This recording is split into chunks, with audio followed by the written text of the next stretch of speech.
When I was in high school and still living at home, I got into a kind of a strange habit, but maybe understandable, that I used to go into my dad's sock drawer and steal his socks when mine were dirty. And this continued up through college.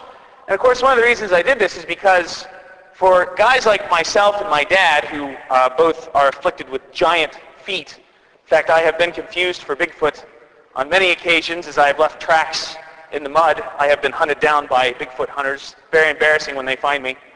That I used to steal his socks. And I would throw them into the hamper, and my mom would clean them.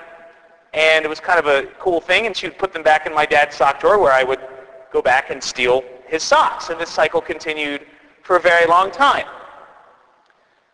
I want to reflect very deeply this year on my own dad. It's because 10 years ago, he passed away. And it was a very quick sickness that he had. He was diagnosed at the end of January, and at the time it seemed like a long time, but he passed away on the Tuesday after Easter, which was April 13th. So within 3 months of being diagnosed, he was gone. And of course, looking back on that time, it seemed like a long time then. But this strange ceremony of stealing his socks continued after his death. It's kind of interesting how people grieve. They do all sorts of strange things, and my mom and I guess one of the things that we did was to continue this whole sock ceremony. And so I would take the socks out of the sock drawer, I'd put them in the hamper, she'd clean them and put them back in his sock drawer. I was even in seminary. I'd come home and steal his socks.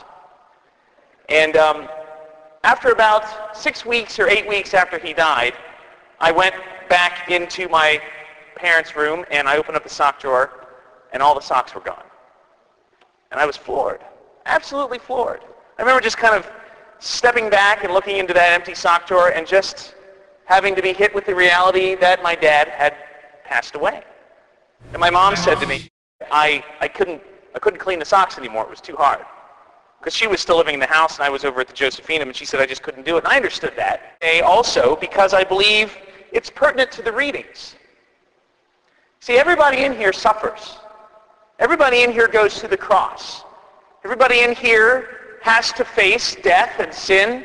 People have to say goodbye to people in their lives. People have to lose jobs. People have to go separate ways. People grow apart. We have sicknesses. We have illnesses. We have personal, emotional difficulties. And everybody suffers. And we are reminded about that. We are reminded about that today, especially in that second reading, and especially as Jesus himself prepares for that suffering. But you see, the beautiful part about what Jesus has done for us is he has sanctified and redeemed and transfigured suffering. You see, our symbol becomes a man on a cross. Our symbol becomes suffering because we know what happens next. We know that this is not the end. And no matter if our suffering is deep or our suffering is not, we understand that on the other side of suffering, by the grace of God, that there is something that is redeemable. There is something that is transforming. There is something that is so great and grace-filled that we can actually put suffering at the center of our church because we know that it is not the end. And Jesus comes to suffer for us, and he comes to suffer with us, and he comes that we may understand that God helps us to carry the cross as he has carried it himself. This is something that we must always keep in mind if we are in the midst of sickness, if we are in the midst of suffering, if we have lost someone, if we have to say goodbye to someone for whatever reason. I don't think any of us in here, if I were to ask, who likes suffering, would raise their hand. And yet, it is part of this reality that we live in. Let me tell you the good news. The good news is that suffering is not pointless. It is redeemable, and Jesus understands what it is to suffer because he suffers with us and for us. Again, I refer to my own story with my dad, that while I miss him, and while it was a very difficult time, and while I got floored when the sock drawer was empty, every time I walked into a hospital room, I know what to say. Every time I see someone who's sick, I know to be present. I know how to be present to them. Every time I have the opportunity to celebrate a funeral and bring them their soul into everlasting life, I have sat on both sides of the pew.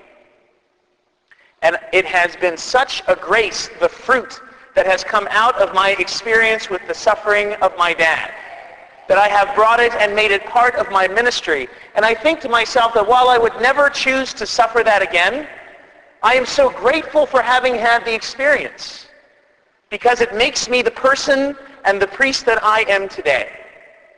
And this is what Jesus does with the sufferings in our life, is it does not end with the empty sock drawer. It does not end on the cross. But where it ends is the empty tomb.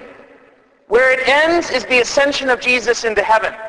Where it ends is our own sharing in his glory and his honor and his praise.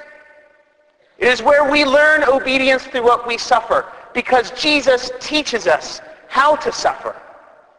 And Jesus teaches us that suffering is not a bad thing, because you have to plow the field sometimes to plant the seed. And so I become grateful for the sufferings in my life, usually when they're over, but I'm really grateful for the times in my life that I have been able to carry the cross. I'm very grateful when it's over, but I am always grateful to watch the fruit blossom on the tree that the cross presents to us.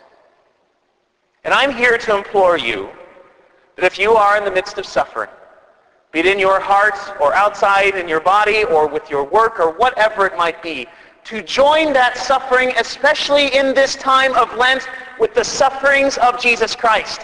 Because when we do that, we also join them to the resurrection and the redemption of Jesus Christ.